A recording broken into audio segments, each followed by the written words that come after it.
So, but I promised Melissa I would tell her about if you want to go into ceramics, and I actually think any field of art, there's ways to do it so you can make money and support support yourself, support a family. So I just want to, with this, I have, of course, I have my own personal story on this. My dad is an artist. He's actually a very good artist. And when he does things, they're amazing. So what was funny about my father is he went to BYU, and he would always tell people, he's like, oh yeah, I've got my bachelor's degree. He's like, I've got a minor in English. Like, he never said what his actual bachelor's was. I didn't even know until a couple of years ago. I'm 50 years old, and I didn't know until a couple of years ago because my dad got his degree before I was born. So it's my whole life. Up until probably I was 50, I did not know what my dad had majored in college.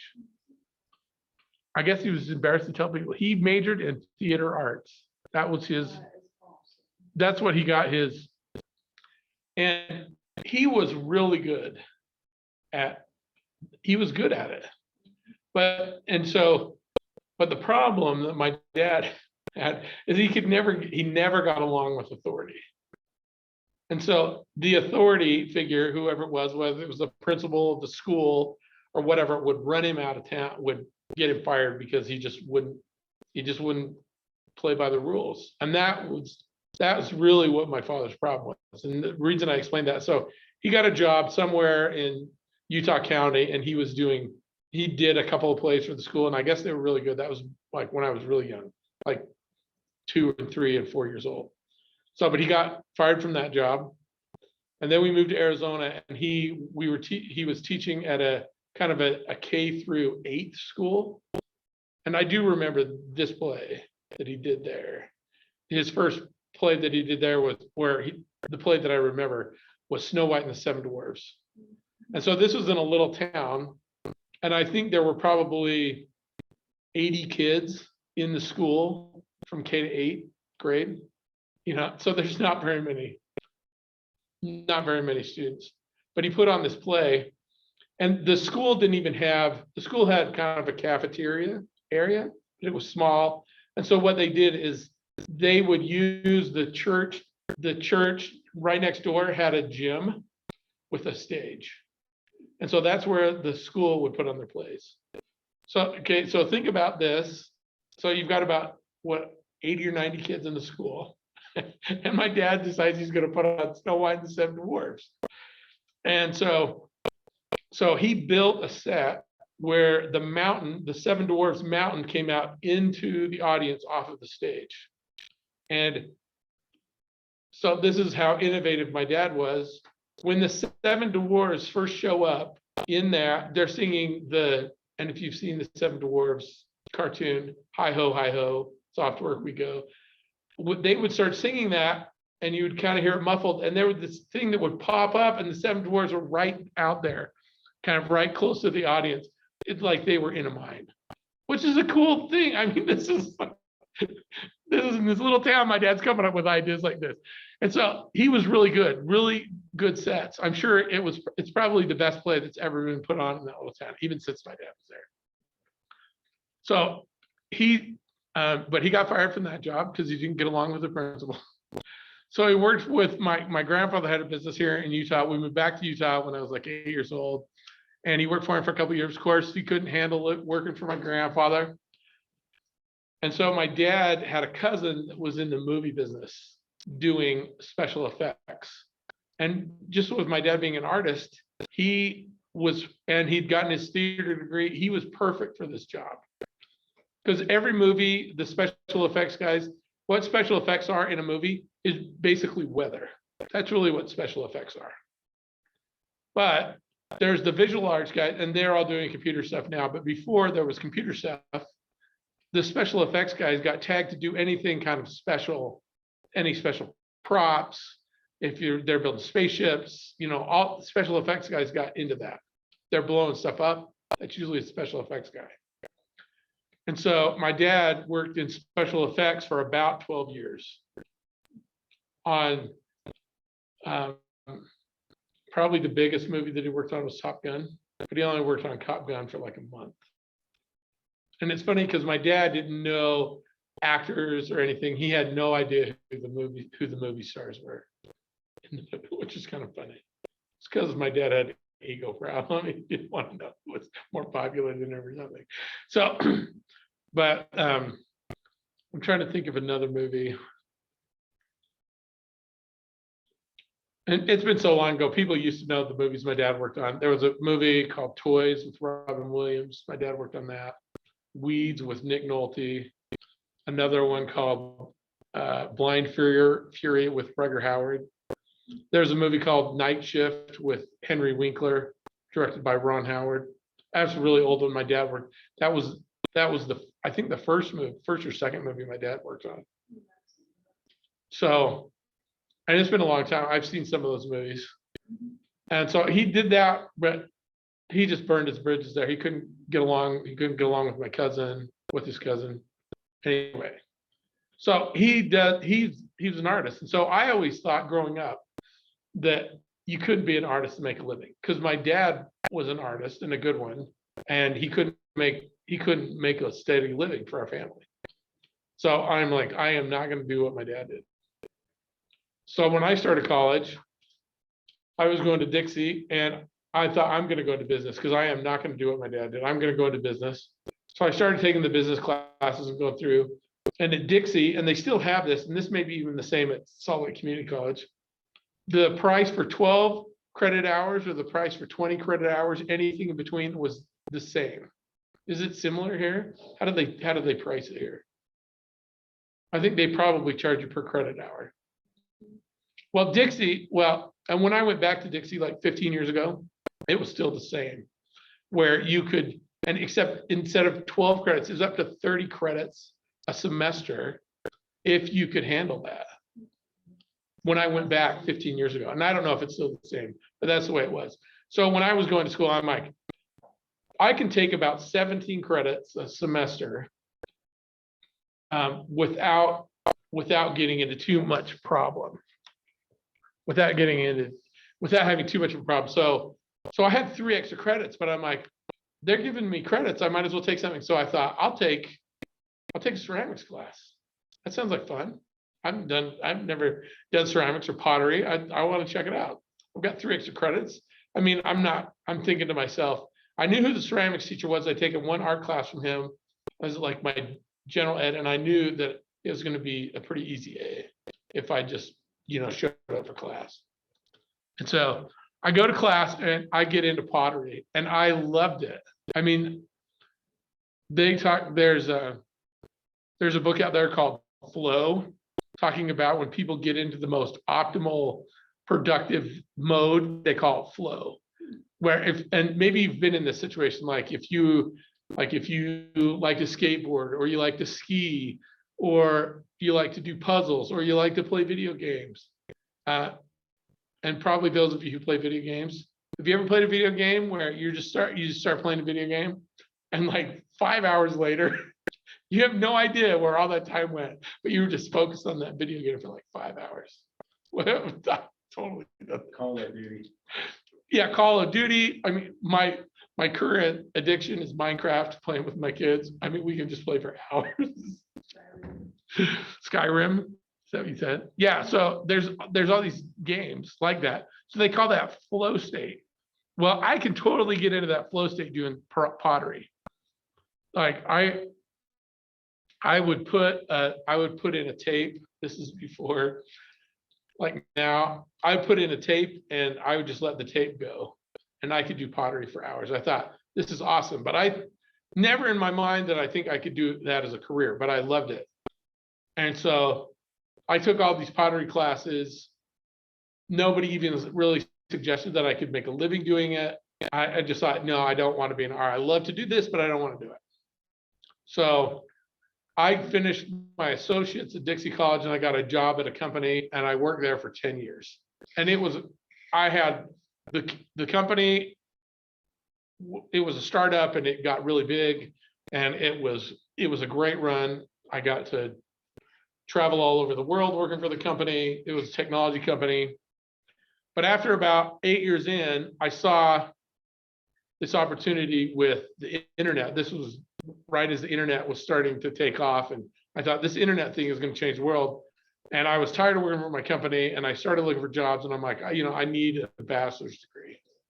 So I thought, I started looking around, what's the fastest way for me to get finished with a bachelor's? And I looked, and moving back to St. George, my parents are divorced. We could move back with my mom. She could kind of help with my family, and I could go back to school. I had some money saved up. I'm like, I can finish school in less than 2 years. I looked at the requirements, and I'm like, I can go to Dixie, they'll accept my stuff. I won't have to take any generals. I can just work on my bachelor's and get done. So I went back to school, and this is when I found out that Dixie would let you go up to 30 credits. I'm like, man, might be able to finish in a year if they'll let me take 30 credits a semester, because I only needed like 60 credits or so to 68 credits or something like that to graduate. And so the first semester I went to Dixie, I'm like, I tried to sign up for more than 20 credits. And I had to talk to the dean of admissions. He's like, you haven't been to school for like 10 years. We don't know. You haven't been doing schoolwork. We don't know if you can handle that. I'm like, okay. He's like, we'll let you take 21 credits. I'm like, okay, I'll show you. So I took 21 credits, and I was doing technology classes, which I'd already been doing technology for 10 years. So I'm like, they let me take 21 credits. It was all towards my major. I got a straight A in every class. So the dean is like, yeah, we'll let you take as many credits as you want. So I took the next semester, I took 26 credits, but I had a few extra, I could go all the way to 30. I'm like, I'm going to take a ceramics class. And so I started taking the ceramics class, and like the first couple of classes, I walked by the adjunct's office, and they had 3 names up there. And one of the guys' names I recognized. I'm like, I know a guy with that same name who's from St. George. And so I'm like, I wonder if that's the same guy. And I'm thinking maybe he just stuck around and he's adjuncted, because he was in my ceramics classes. So sure enough, it was that guy. And so I started talking to him about what he had done.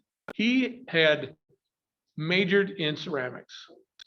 Like I had a friend in high school that I remembered, and somehow they worked it out. He was the only one in the school, but he took AP ceramics.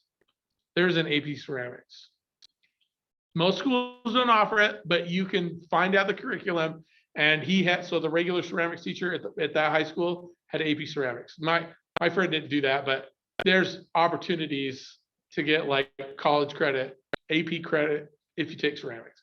So, but he got his Master's of Fine Arts in ceramics, and he was teaching from some school back east, and he was actually the head ceramics professor at a college in Texas. And then he he knew that the ceramics professor at Dixie College was close to retirement. And so him and his family wanted to move back to St. George, because everybody wants to live in St. George. If you've spent any time in St. George, I say it's a disease you catch, and eventually you're going to end up back there. Because out of all the places other than San Diego that I've lived, it has the most like perfect days. Like today is a perfect day. So there's like 200 of those perfect days in St. George every year. It's really nice. And so he wanted to move back there with his family. And so the first job that he could find was the junior high down there needed a ceramics teacher. And so he moved to St. George and was teaching ceramics at the junior high. Probably not a great paying job, but he got on as an adjunct at the college. So he's making a little bit more money there. And then he had a group of guys that he was with when ceramics, they go around the world and do shows, ceramic shows. Well, they do art shows, and they just enter their ceramics in. So 15 years ago when I was going there, and I do not know what his pots go for now, but a teapot 15 years ago that he made would sell for $1,200.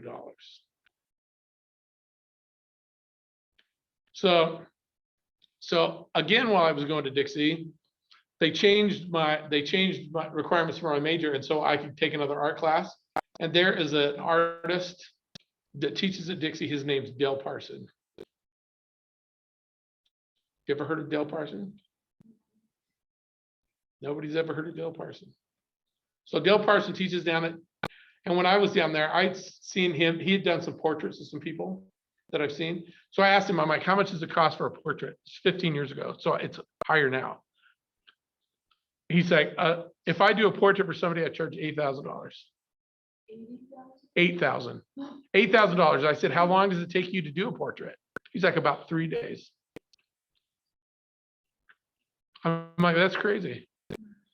Because Dale Parson, I said, so he does, if he does like a 20 by 24 painting, which is about like this, I said, how much do you get for one of those? He's like, I get 35,000 for one of those. That was 15 years ago. His prices, I'm sure, have gone up. So he did the same thing. He went to school for art. His dad and his brother both have like art degrees. They get their Masters of Fine Arts, and then they teach at a college. So he teaches at a college, so he has insurance and kind of like a steady income, but then he paints on the side. So and Dale Parson is actually famous because of his paintings for the Church of Jesus Christ of Latter-day Saints. So people in that community, if you've ever seen a picture of Jesus with a red robe, he painted that. So I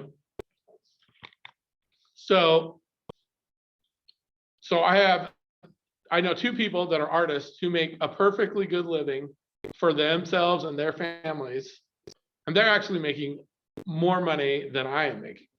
And I did the whole business thing. Just like I was in a class just like this 30 years ago. So that's one of the reasons I like the signature assignment in this class, the EU portfolio, because I want everyone in this class to look at some alternatives. So another thing that I did when I was going to school was I worked in a screen printing shop. So much fun doing screen printing. And I looked to see what a manager of a screen printing shop could make. And I discovered I wanted to be making more money than that. And so I thought, I can't go into screen printing either. However, I was looking at it the wrong way. The people who own their own screen printing shops do just fine. I mean, they provide well for themselves too. And if I would have gone and gotten an art degree and then opened a screen printing shop, I would probably do just fine. So I would have been combining my business, and I have tried to get in a couple of times. I've tried to buy screen printing shops and things just have not worked out. But I did some consulting for a screen printing franchise. So there's opportunities to make money doing art. Opportunities to make really good money, but there's just like things, there's just kind of a path that you have to look to see where other people are doing it and, supporting themselves. My dad did not do that very well. And I discovered later that the fact that he was a really good artist, he should have been making a lot more money than he did. The problem was with the authority with the authority figures that he had problems with. That was his problem, and not the fact that he was an artist. Because I mean, there's the stereotype that goes around saying that, oh, artists are starving. Well, I think the reason artists are starving, and they're like my dad, they're just super arrogant and won't figure out a better way. So no matter what you really want to go into, there's a way to provide for yourself doing that. You just have to be flexible. So I want to go in as a journalist. So if you want to are you writing stuff every day? I am writing a little bit. Okay, write stuff every day. I don't know about being a journalist. I don't know where you would. I mean, there's people that make money blogging or whatever. I don't know, but there are people. Try to find the people that are making money as a journalist. Start asking them questions. figure out what kind of things you need to do. Because there's journalists out there and they must be providing for themselves or they wouldn't be doing it. So, Actually, I'm on Facebook friends with the girl from Fox 13. yeah. Maybe you can talk to them. Being in television is not a great way to make money right now. So my brother started out in television maybe like 15 years ago, and it just got they just make less and less money because the advertising revenue is not there like it used to be. Kind of like we were talking about with music. When the only way you could listen to kind of new music was to listen to the radio, they could charge a lot more for advertising. Same thing with TV. How many of you have watched television and watched the commercials in the last 6 months? I have Hulu TV, so I have to watch commercials. Well, so they force you to watch commercials, but I mean, they're kind of turning it around. I mean, if you're paying for cable, which is it's so expensive, I cut cable out. If you've got cable and you've got a DVR, you just record and then you fast forward through the commercials. You know, even if you do have to watch commercials, I just mute the commercials. You know what I mean? Because we watch Hulu too, but like in the last, so if you're watching Hulu over the last couple of weeks, do you remember a specific commercial? That's not effective. We're being bombarded by commercials. If you get on the internet and you're on YouTube, there's a commercial that comes on before every YouTube. Yeah, and you can cut those off if you want to pay for a premium version of YouTube, which who knows, I may in the future. But right now, I couldn't tell you what commercials were on there. I'm thinking back because I fast forward through those two, but Actually, when I was on YouTube one day, there was one about condoms. I'm like laughing. well, the funny thing about that, because now that you're saying that, I have the things I search for, it will show me ads for. So those are the ones like I signed up for a service and all of a sudden it starts showing me ads. It's not creepy. That's the way it works. You know, that's the way it works. If you look for something on Google, Google knows what you want to see. So John is up here telling us he's looking for condoms. Everyone should be looking for condoms. Everyone should know a little bit about condoms. No, I was trying to educate my little cousin because. Well, the reason I'm not seeing condom ads is because I've already looked up condoms. So, I mean, we're kind of laughing about it, but everyone needs to know that there are close to 1 million abortions every year in the United States.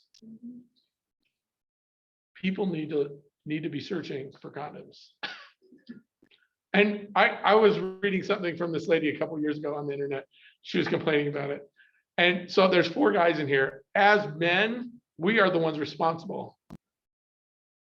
Because women can have sex all day long with each other and they're never going to get pregnant. Only when there's a guy involved do the women get pregnant. So we need to learn how to control ourselves. And so Jonah's all embarrassed of it. It's true. You need to know about condoms. So I'll probably get fired. So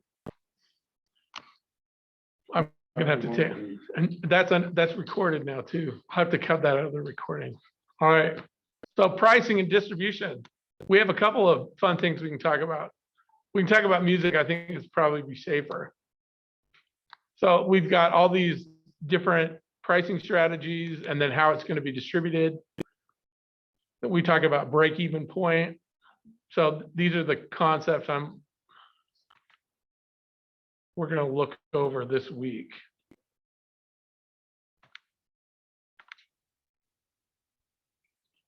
So here are the 5 most popular pricing strategies. So make a profit, return on investment.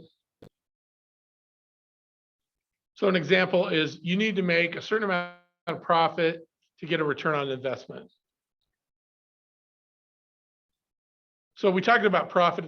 What is profit? Take in. Like you sell something, you take it in. Okay, so if I'm selling a product, and let's say I sell it for $20, is all $20 profit? No, So what is the profit? like it's after tax 15 and like.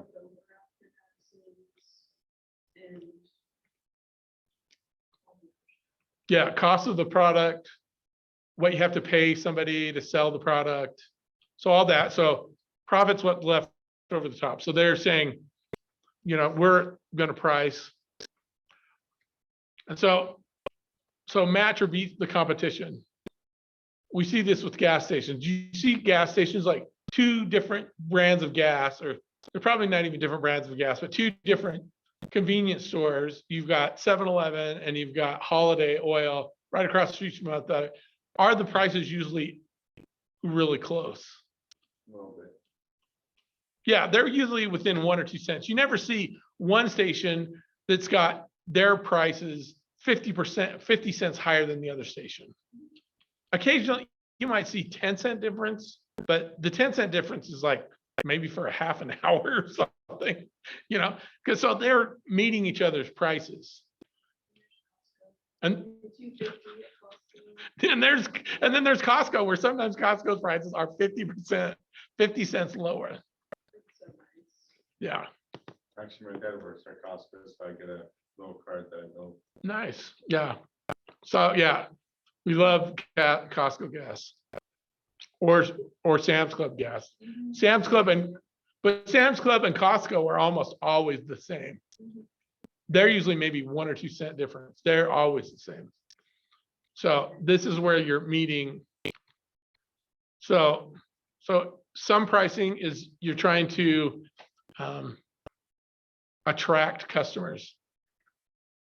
A couple of years ago, there was this thing going where you could get this pass for $20 a month. You could see any movie that came out. You could go to the movies as many times as you wanted. Did any of you ever have that? I can't even remember what it was called. No, it was just some other, I can't even remember what it was called. But I signed up for that because we were going to tons of movies, so I signed up, and maybe it was only $10, but they weren't making any money at all. It was a total loss leader. They were just trying to get customers. And it ended up not working out. I can't remember what the problem was, but. So here's sport, and where that's, then there's where they make things more affordable. It's funny how they have kids pricing. You're considered a kid at like 8 years old if you're going to the movies. But if you're buying a gun, I think you have to be 18 or 20. Oh, now you have to be 18 years old to buy a gun, but you have to be 21 to buy alcohol. So you're a kid until you're 21 to buy alcohol. You're a kid until you're 8 if you're going to the movies. And I'm almost old enough that I'm going to start getting a discount. And what's really funny is I found out this year, this makes me feel really old, because St. George has the World Senior Games. They hold that every year in St. George. And I always thought, because we always saw all these old people showing up in town, to ride their bikes. They have bike races, there's swimming events, there's track and field, all this stuff's going on. So you see all these Huntsman World Senior Games things around. I'm like, oh, that's really old. But I found out this year I'm old enough to participate in the senior games. So I need to do it quick before I get really old. So there's that other, and then there's prestige pricing. Okay, what products do we have that have prestige pricing?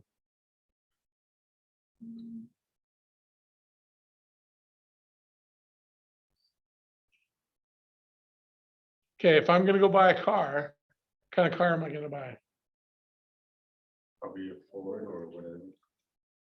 Yeah, I'm gonna go buy some, well, now, somewhere between like a $20,000 and $30,000 car. I want to buy used, like $10,000 car. So, Like my brother just bought a car and it was used. And it was like 2200. It was way expensive. you mean 22,000 or $2,200? Oh, it was $22,000, yeah. and it So- was used. I know. But, so let's look at the bottom of the, like, if you go out and you buy a Mercedes 318, do they even sell, not Mercedes, BMW 318, do they even sell those? I'm not even sure. Like you go buy a BMW M3, My brother bought a Ford Ranger 2008. They still sell them. I know, but what I'm saying is there any difference between like a BMW M3 and like a really like a Ford Focus? They have some Ford Focus that are fast, but they're not as expensive as an M3. An M3 is like the bottom of the line. It's not like an M5 or an M8. I don't know if the M3s are, I'm sorry. They're like, the M3 is BMW's bottom of the line performance car. And they're not really that fast.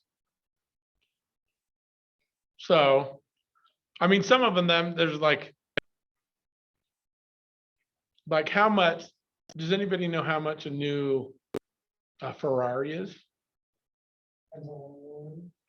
But Like, the low end Ferraris, what are they gonna cost you? like 240, 280. Do you think they're faster than the high end Teslas? Not off the line. No, not off the line. So you can buy a Tesla for like half the price. It's gonna go twice as fast. Maybe not the high end speed. Maybe a Ferrari can go faster than 160, because I think that's the top end of the Tesla. But this is prestige pricing. Like if you're spending money on a Ferrari, it's because you want the prestige. I actually want to pick up chicken, but. I know I told you about it, but last night I was able to drive the 911, the Porsche. Yeah, It might have been a lot more expensive, but that's the coolest thing in the world. right. Well, one of the reasons that we feel good driving that kind of thing is because like you can't just go out and do it all the time. If you own a 911, it wouldn't be that big of a deal. If you drove it every day. Because it was funny, like there's a guy I know and he has a bunch of money. He actually owns the BMW and Ducati dealership on 90th South. If you're driving right before you get on the freeway, he owns those two dealerships. And he bought, yeah. So I talked to him and he had a Nissan GTR, which is probably pretty close to as fast as a 911. They're not as expensive as a 911. But he said he had Porsches too. And he said the GTR was the most fun car to drive. So he bought that one. But he'd owned Porsches before. So, but for him, he just wants speed. He's been past the point where, because he had owned Porsches and he owned Corvettes, but he just wanted a fun, fast car. That's what he said. That's before I drove in a Tesla, and Teslas are faster than, because I've ridden in his GTR. Self-driving ones. They're all self-driving. Oh, So, that's scary. but they're just as prestige pricing. But even with Teslas, it's kind of prestige pricing. They're still expensive, more expensive than like regular people can buy. But Elon Musk is trying to change that. But that's what, so we understand what these are. And then break even point. What is the break even point? Anyone understand? We've got this calculation up here, but What is the break-even point? So break even is like, you sell it for something, and then you get a little less than what you sold it for. Like, So let's talk about break-even point. Anyone understand what, have you heard that term before, break-even point? Is it just like the amount that you sell, you're making more than it costs to make those, so you're gaining profit overall? Yeah, this is good. This is where you haven't started to make a profit yet, but you've covered all of your costs. So you're not going out of business, but you're not growing your business. So that's what they call the break-even point. So a lot of times when they look at pricing structure, they try to figure out where they need to price it. Because, okay, for instance, if I'm selling, and we always use widgets, but if I'm selling pizza, like Little Caesars does, and they sell for $6 a pizza, at what point, like, and if it's costing me $6.50 to make every pizza, I mean, between the labor and the cost, I'm gonna go out of business. So what the break-even point is, what my costs are. So if it costs me, you know, if I'm selling for $6 and it costs me $1 for labor, and then it costs me $4 for some materials, and for like the rent and the electricity and the gas and everything, then I'm still making $1 on that.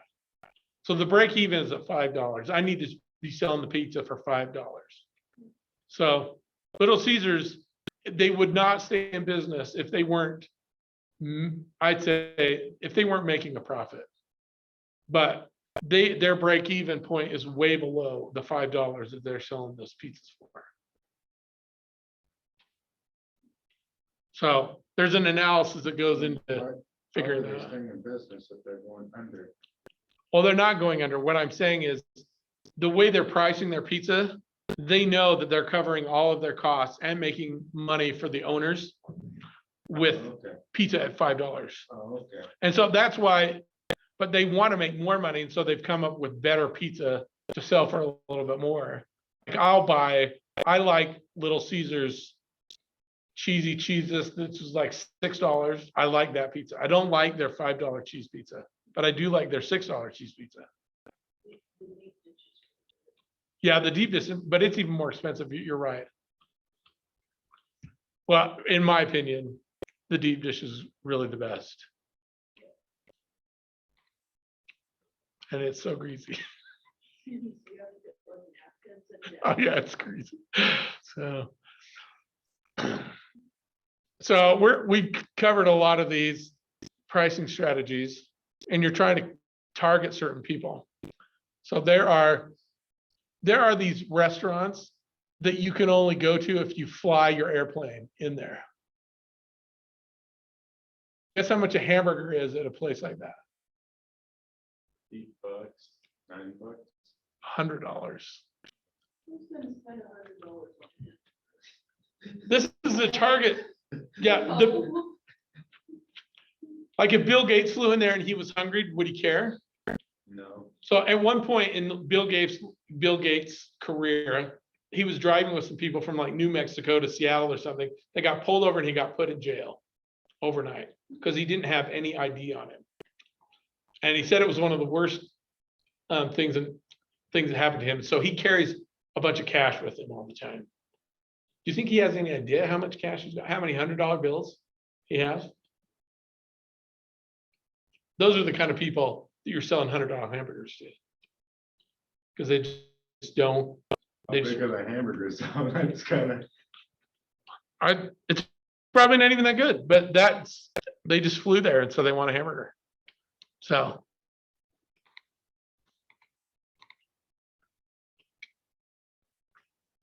you're trying to match pricing with your customer. That's one of the things.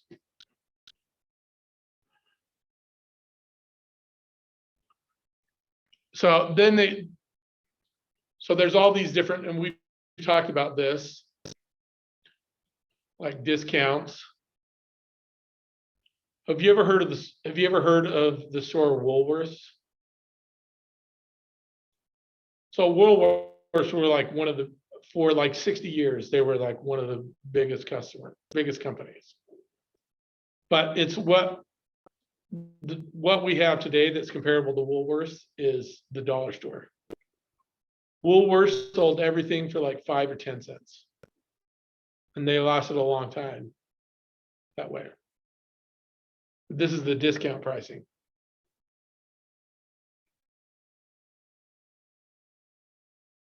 So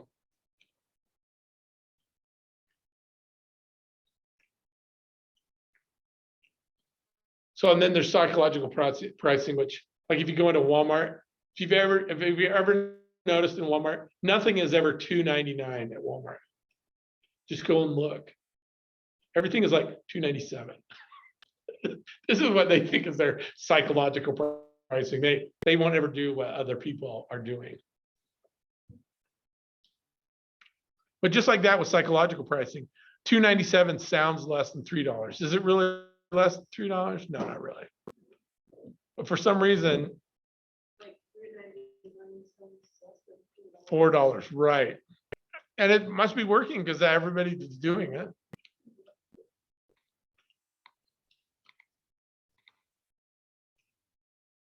So distribution channels, talking about how, so they talk about these types of intermediaries. There's agent brokers. So all of us know agent brokers, the real estate people. But there's agent brokers in other industries too. So in the transportation industry, there's our agent brokers. Like, for instance, so we have Fresh Market in this. I think there's probably some Albertsons left, maybe somewhere. There's Macy's. Let's see, there's Reams.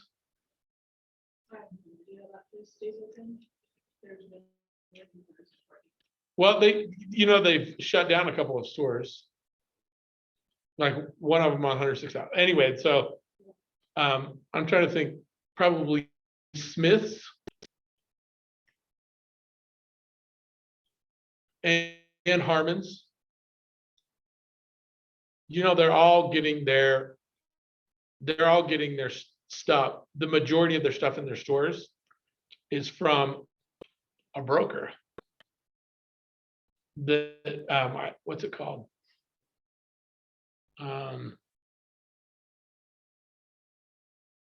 And you'll see,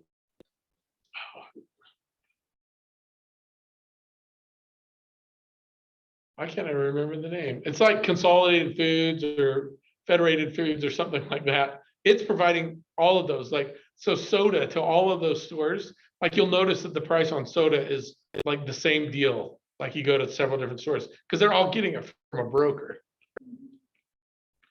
And Walmart and Target and Harmon's, they all have kind of different deals, but they're Associated Foods. That's what it's called. Can't even remember the name. But Associated Foods is the broker that's selling to all of these. Why is Harmon's so expensive then? What? I feel like Harmon's is way more expensive than Smith's. Oh, because I think it's like, Well, Harmon's has some of their own stuff, but if you look, well, and Smith, I think, is they're part of a national chain where Harmon's is not. And so Smith's probably getting better deals through Kroger, through the Kroger brand. I think Kroger is what you see. Like in other places, they have just Kroger stores. So, but there's agents and brokers. So that's basically what Associated Foods is doing. And Harmon's is probably not getting the best deal because they're not connected. They're still buying from Associated Foods. They're all buying from Associated Foods. Right. Well, I think it may depend on which Harmon's you go into too. well, no, all Harmon's are actually kind of expensive. Well, so they have that And maybe people go to but there are people here in Utah that will shop at Harmon's because they feel like it's local and it's better quality stuff. I don't know. You know, so they may, their target market is different because their stores look different. So, I actually used to work at Smith's, so yeah, we kind of got it from Kroger. yeah. So we're seeing some of that stuff. And then there's wholesalers who just sell to, like, for screen printing shops. Screen printing shops don't make their own t-shirts, but they're not buying them directly from the manufacturer. They're buying them through a wholesaler. That's why some people say, oh, you get wholesale prices, which are true. For a long time, there was like a t-shirt pricing war that went on for about 10 years.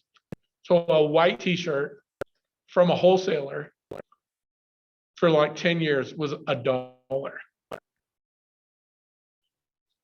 Yeah. Yeah.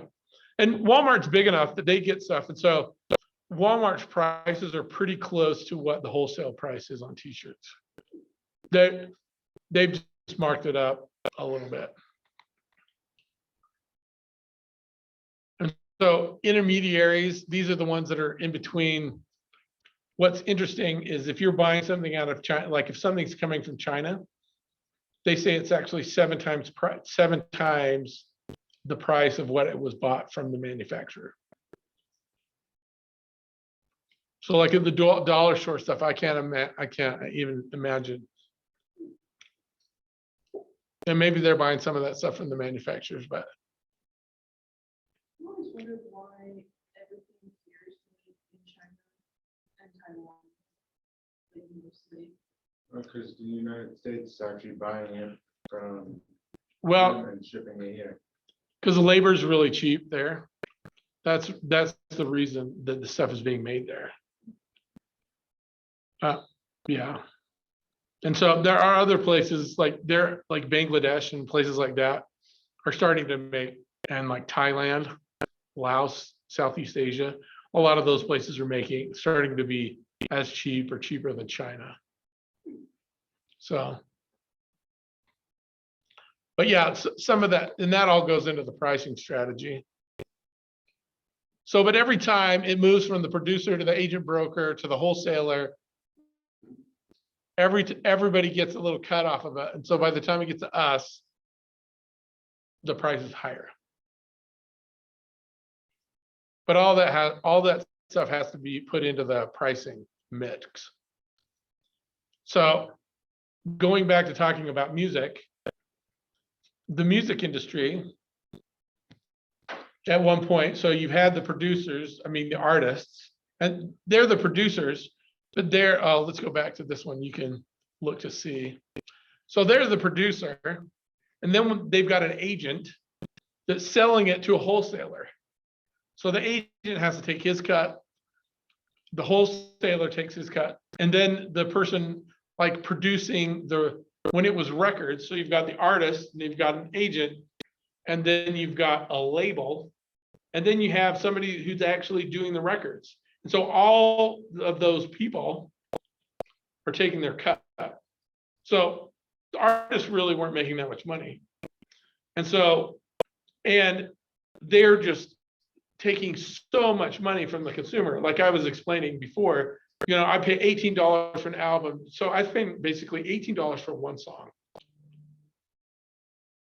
And if I didn't have a good stereo, the quality, and then if I liked it a lot and I played it, or my little brother got a hold of it, scratched the record, then I got to go buy a new one. So as soon as the MP3 started to come out and they could ship those around where it doesn't cost people very much to download them. Maybe some of you have heard of Napster. You heard of Napster? Because there was a point where everybody was just spreading. There was a Napster that would just, so you could get on, people would upload their song to Napster, and then Napster would just distribute it to whoever they wanted it. And so it like crippled the music industry because nobody was getting paid and everybody was just taking the free music. And so they were cutting out everybody. Question, what's the difference between pirating and that then? It was totally pirating. Well, so it's kind of a gray area too, because pirating really is you take someone's work and then you sell it and make money on it. Where this is where they were having a hard time with MP3s because nobody was making money on the MP3s. They were just sharing them. That's what Napster's argument was in the beginning. Napster's like a legitimate business now with streaming service. Somebody took the name, but so the guy who came up with that, it was, they're just sharing stuff. There's still a huge, like right now, you can get movies for free on these sharing type sites. However, if you've got to, one of the things is if you're going to have free, like if you're going to download free movies, you really have to be pretty smart or you're just going to get hammered. You're either going to get hammered by like viruses and spam, and they're going to steal your identity, or you've got to have really good computer systems and you've got to understand that whole thing. So right now, and then the bandwidth isn't really there to download a 4K movie or to store it anywhere. With MP3s, it was, you could move that stuff around pretty cheaply and store it. And so what they were basically doing is cutting everybody out from the producer to the consumer. And so they've kind of streamlined the process now where the agent, the wholesale, and the agent broker and the wholesaler, they've cut out the retailer on that. So we've just got like Spotify and those types of music services. So they're either making money through the ads, just like with Hulu, or we're paying for the service. So is it illegal to download music from YouTube and then put it onto an MP3 transfer thing Okay, so and rip it to a disc? okay, so this is where the record industry would say that's illegal. However, with the Supreme Court, and the reason that the music industry would like you to think it's legal or illegal. However, the Supreme Court in the 1970s when VHS tapes came out, and people were recording TV onto their VHS. They were recording their programs onto VHS so they could watch them again. So they were doing that, and the Supreme Court basically said back then, set the precedent. They said, we're not going to turn everyone into a criminal by saying that's illegal. And so they said it was legal to copy that stuff. And so the industry has tried to do as much as they can to prevent the copying. Because they know if they take it, there's already the precedent that said, the Supreme Court said, to copy it for personal use is not a crime. And how do they make money off Because you're paying for whatever service that you like. You're like with YouTube's free, but you had to watch the commercial. Yeah. And if you're trying to record, like I haven't tried to record music off of YouTube, but you're going to record the commercial with it. The commercial is going to come along with it. And so, yeah, that's a good question. And that's technology throws in these extra.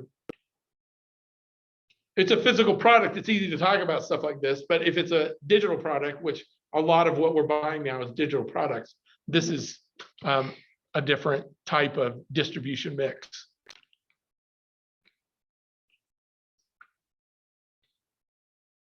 So it says what distribution channels are available. It says like this. So direct channel, and with a lot of digital stuff, it's direct channel.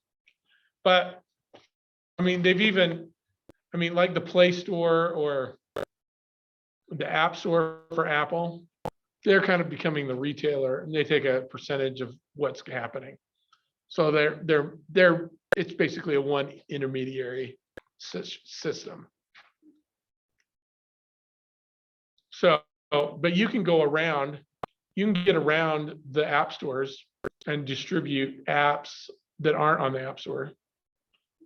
But it requires people to turn off their, to turn on like developer mode on your phone. So you may have tried some of that. That's all, you're always getting into kind of a sketch area. Because you never know what the app's gonna do to your phone. But there is that stuff out there. It's the same thing with music. A lot of people are trying to distribute. There's lots of different channels to distribute music. I actually have one to download all my music on my phone. Yeah, I mean, you can, there's lots of ways to get music from one format into another. My dad tried to tell me that it was illegal to download a song from YouTube onto an MP3 converter, Who said that? put it on a disc. My dad told me it was illegal Well, to do that. yeah, so they, and everybody says that there's gray area, just like I'm saying. Is, if, for sure, if you're selling it, that's illegal. But if you're just downloading it and using it for personal use, that's where the record industry wants to make that illegal. But the Supreme Court said, we're not turning everybody into a criminal. And so and eventually, well, eventually they may try to turn that over, but Yeah, she went to jail. no, you shouldn't go to jail for that. Probably like a ticket if they do that. Yeah, the record industry tried to persecute people, but persecute and prosecute people for that. But and they really don't have the resources to stop it. That's the other thing.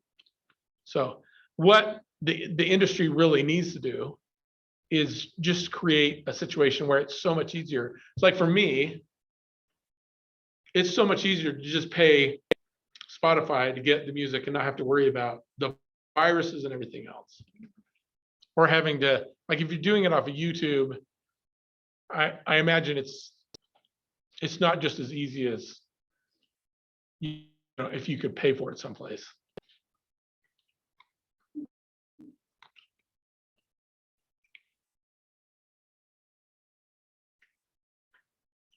So types of wholesalers. We've talked about these, agents and brokers.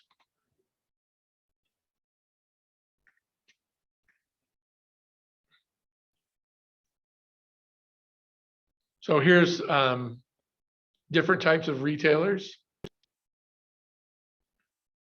And as you go through these this week, you'll understand, you'll have a better idea what's happening with these. Because we can think of stores that fit these department stores. We don't have as many department stores now, like Sears was a department store.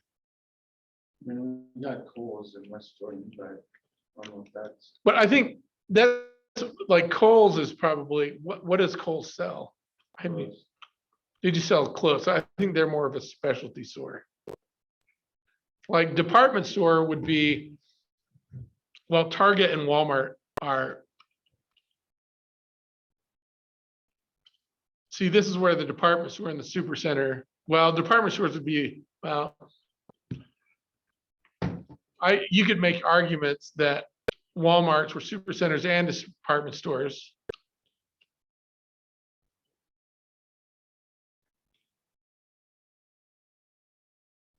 And then there's category killer.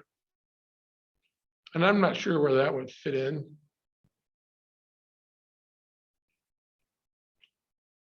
Maybe like Best Buy drives out. There may have been smaller stores that sold other stuff. Then there's bargain retailers, which we talked about, like the dollar store, Sam's Club and Price Club, Sam's Club and Costco.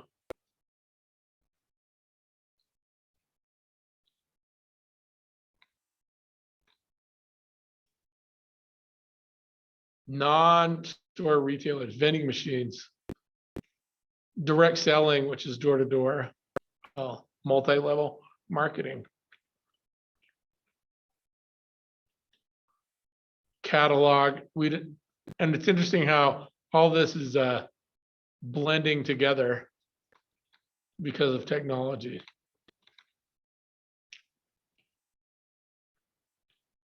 This is kind of behind the time, because they're just talking about physical distribution.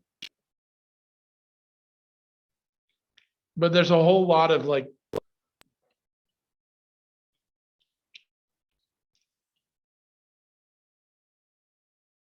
there's a whole lot of digital stuff going on now but we still have to worry about getting stuff places. This is an interesting concept right here, reverse logistics. Like, what does Amazon do with the stuff that doesn't work? Like, I just bought this little piece of electronic equipment that I've used for like 3 days and it's not working. It just stopped working after 3 days. So I've got to go hassle with sending that back and either getting a new one or just getting my money back. But Amazon has to handle that. We bought my son plays golf, and so we bought him some golf pants, what we thought were golf pants. And when they got to us, they were not anything close to being what golf pants are supposed to be. They were this really heavy, like they smelled like rubber canvas pants that were there. So I'm like, no way, this is not what they explained on the website. So we said to Amazon, we're like, hey, we don't want these. Amazon's like, we'll send you your money back, throw the pants away. They're like, it's going to cost us more to deal with that. So just, throw the pants away. That's reverse logistics. So what if you just receive something that breaks? Do they just say throw it away again? No. Most of the time they want you to send it. That's the only time they've ever done that. And I send back a lot of electronics products because I'm mad because they just don't work. So, and then here's the different transportation choices: railroad, pipeline, water, air. All of them have different benefits, advantages, and then costs. Still, if you can get something on a train, that's one of the cheapest ways to send stuff. But you've got to be sending something big and heavy.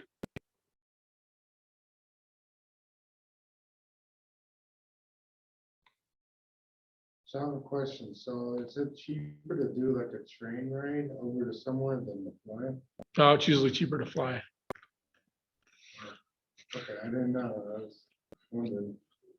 It's usually, well, doing train rides could be fun, but it usually takes longer and it costs about the same. It's almost the same with the bus too. So. Oh, okay. Intermodal, if you ever see this, it just means it does a couple of things. Like maybe they take it on a boat and then on a train and on a truck, or maybe it's just on a boat and a truck. That's where it moves between things. And then containerization has become really popular over the last 30 years because they just put everything in a container. It gets to the shipping yard. They can unload the ship, put it on a truck, and just move the whole container.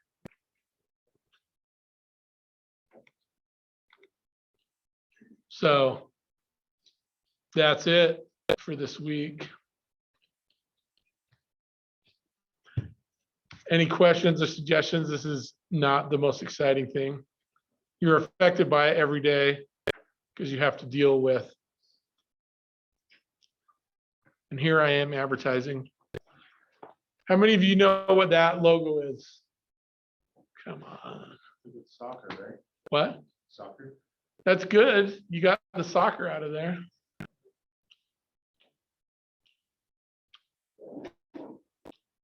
It's Barcelona's football club. Barcelona, Spain. they were really popular for like 10 years because they had Lionel Messi. How many of you have heard of Lionel Messi? I'm not really a big soccer fan, I'm a hockey fan. I know. So have you heard of Pele? So Pele was a long time ago. So Messi is like the Michael Jordan of soccer. He's phenomenal. It's fun to watch him. He makes other people that are like the best in the world. You just so Pele, so just so you understand kind of how good Messi is, like a really good like professional soccer player in the world will score between 15 or 30 goals in a year. These are like top 100 ever. Pele, you should look this up. You guys can, if you want to leave, you can leave. If you want to hear about Messi and Pele, we'll look to see how many goals did Pele score in his career.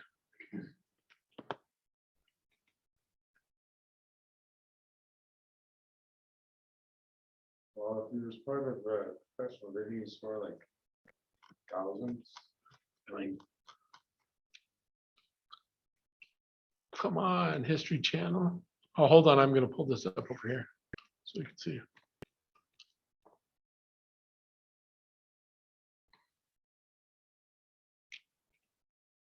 November 19th, 1969. A month before I was born, Pele scored his 1,000th career goal. We should just look up. So I'm kind of close on that. Yeah. Well, I want to see how many goals he scored. Pele.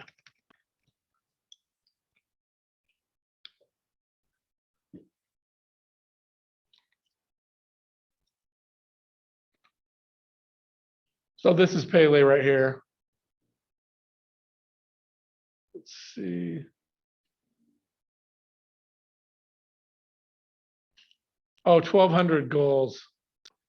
So this guy scored more goals than anybody else. So, and then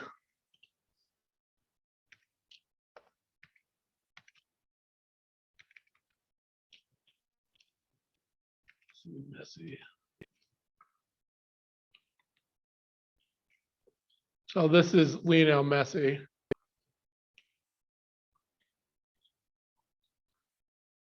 Let's see. I want to see. But Lionel Messi scored 100. I think it was 103 goals in a year. That was a calendar year and not like a season.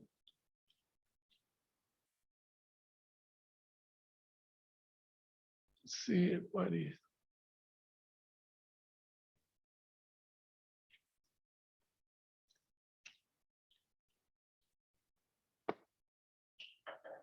What about Cristiano Ronaldo? Have you heard of Cristiano Ronaldo? I've actually, my uncle's a soccer fan, so. Yeah, so I would say he's the second best player in the world. A lot of people will argue, and especially Ronaldo will argue that he's the best. Jersey of his hanging up on his wall, and he doesn't let anyone touch it.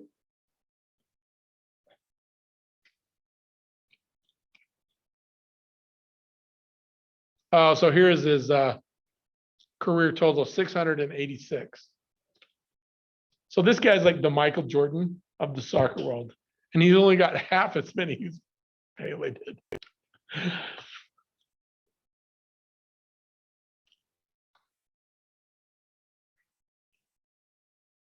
How many games? So this is showing how many games he's played in. So he's played 818 games.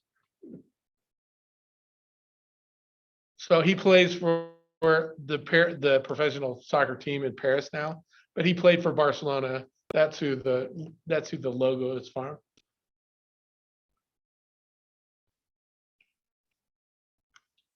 So if you look at, let's see, highest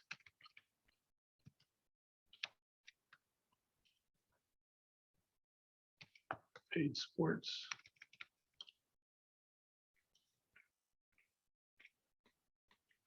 Highest paid sports players. So you can see here, wow, Forbes highest paid Conor McGregor, 180 million. Here's Lionel Messi, Cristiano Ronaldo, Dak Prescott, LeBron James. Here's Neymar, another soccer player. Roger Federer.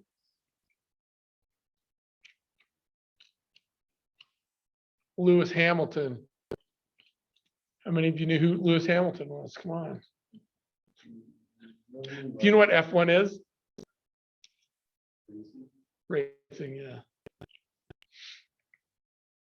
But so there's Lionel Messi right there. Second highest paid sports player in the world. But Tom Brady would be A cheater? Come on, just because he deflated a football. Let's see where Tom Brady is on there.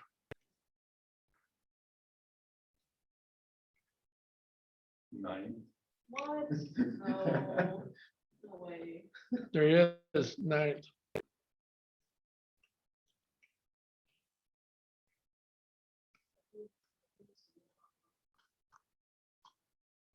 Well, okay, so why does Conor McGregor, why is he making so much money? Because he doesn't win every fight either. He's still fighting one. Well, and then why do all these soccer players make more money?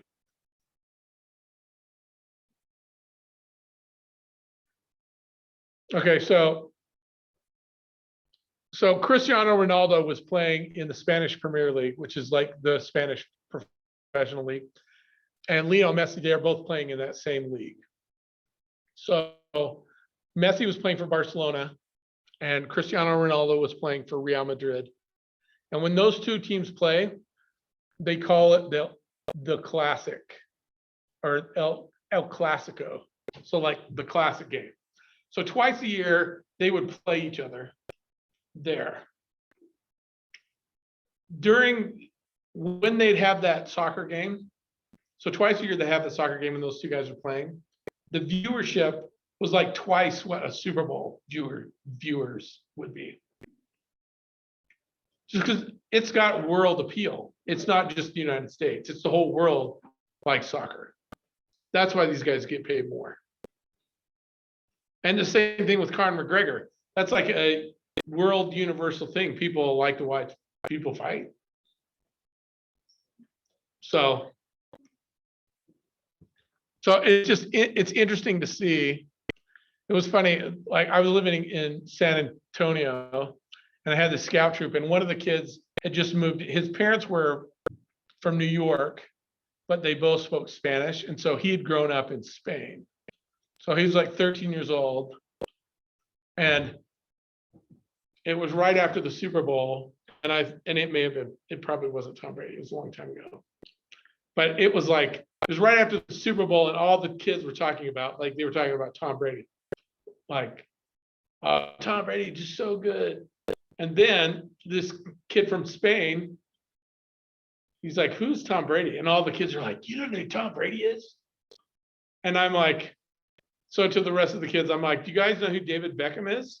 And at that point, David Beckham was on this list.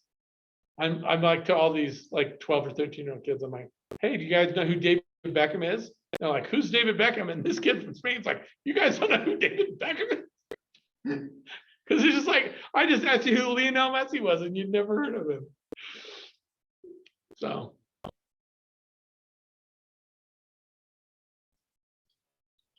So thanks for sticking around and let me talk about soccer.